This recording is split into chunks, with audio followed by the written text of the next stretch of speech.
नमस्कार शेतकरी मित्रांनो, क्रिश अपडेट या यूट्यूब चॅनलवर तुमचं स्वागत. तर शेतकरी मित्रांनो, आपण पाहू शकतो की अल निनोचा जो प्रभाव आहे तो नोव्हेंबरमध्ये सर्वोच्च पातळीवर पोहोचणार आहे.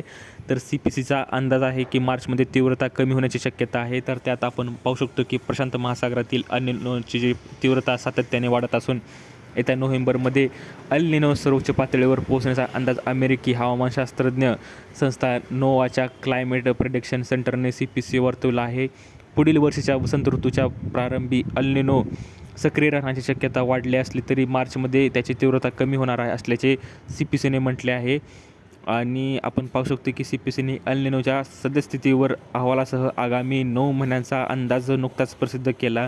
या अहवालानुसार विषुववृत्तीय प्रशांत महासागराच्या बहुतांश क्षेत्राचे तापमान सरासरीपेक्षा 1 अंश किंवा त्यापेक्षा जास्त नोंदले जात आहे. महासागराच्या पूर्व भागात हे तापमान सरासरीपेक्षा 2.7 अंशांनी जास्त आहे.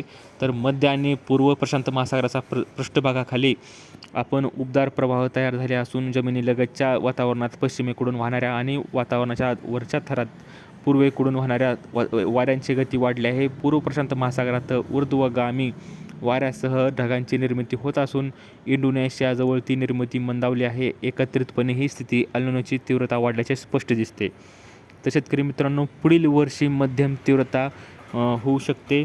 तर पुढच्या वर्षी, ह्या वर्षी तर अल निनो आहेच, पण शेतकरी मित्रांनो पुढच्या वर्षीसुद्धा सुपर अल निनोचा प्रभाव असणार आहे. तर ऑक्टोबर ते डिसेंबर या काळात अल निनोची तीव्रता अतितीव्र स्वरूपाची होणार आहे. नोव्हेंबर अल निनोचे सर्वोच्च पातळीवर सरासरीपेक्षा 2 ते 2.5 अंश जास्त तापमान पोहोचू शकते. अल निनोची तीव्रता नोव्हेंबरनंतर कमी होण्याचा अंदाज विविध मॉडेलमधून व्यक्त होत आहे.